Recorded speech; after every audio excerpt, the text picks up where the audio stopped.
Mateo Kapitulo 19. May pipila ka parisiyo nga miduol ug misulay pagbiti kaniya pinaagi sa pagpangutana.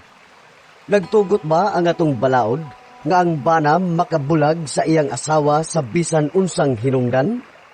Si Jesus mitubag, wala ba kamo makabasa niini sa kasulatan nga sa sinugdan ang Dios naghimo kanila nga lalaki ug babay?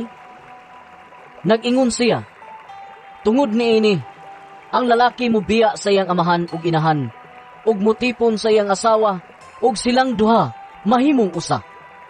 Busa, dili na sila duha, kun dili usa lamang. Tungod niini, kinahanglang dili bulagon sa tao ang gihiusa sa Dios. Ang mga parisiyo nangutana kaniya. Kung mao ka na, nganong nagtugot man si Moises nga makabuwag ang bana sa iyang asawa, human siya musuwat og pahibaw sa pakigbuwag sa iyang asawa? Si Jesus mitubag, Mitugot si Moises kaninyo sa pagbulag sa inyong asawa, kay gahi man kamog ulo.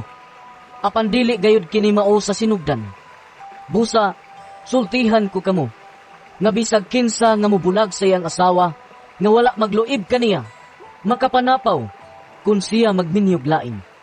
ang iyang mga tinun-an miingon kaniya. Kung mao kini ang mahitabo tali sa bana og asawa, maayo pag dili na lang magminyo.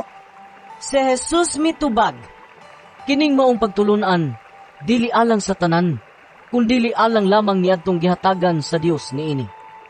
Kay may nagkalain-laing katarungan nganong dili makaminyo ang ubang mga tao.